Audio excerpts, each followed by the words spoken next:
ใน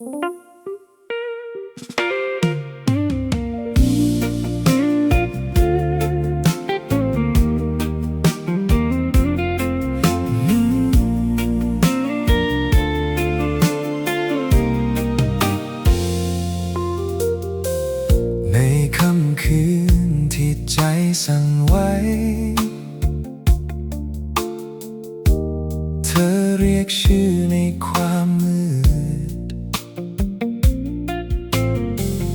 มือที่อ่อนล้า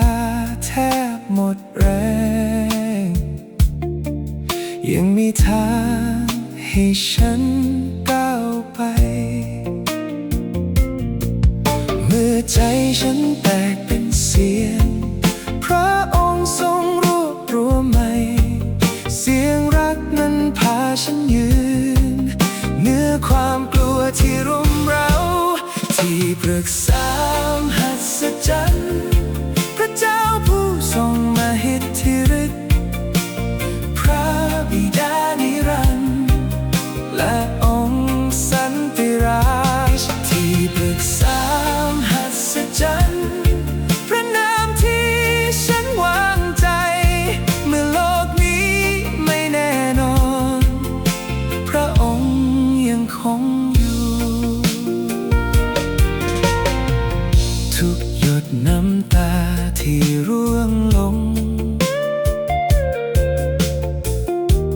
ไม่เคยหล่นไปเปล่าในวันที่ฟ้าดูมืดมน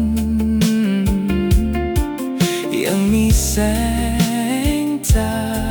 กพระองค์เมื่อใจฉันแตกเป็นเสียงพระองค์ทรงรวบรวมใหม่เสียงรักนั้นพาฉันยืนเหนือความกลัวที่รุมเร้าที่ปรึกษามหัศจรรย์พระเจ้าผู้ทรงมหิทธิฤทธิ์พระบิดานิรันดร์และองค์สันติราชที่ปรึกษามหัศจรรย์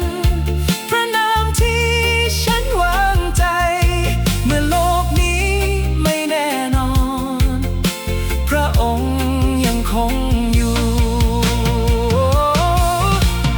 ขอให้ใจฉันกลับบ้านในอ้อมแข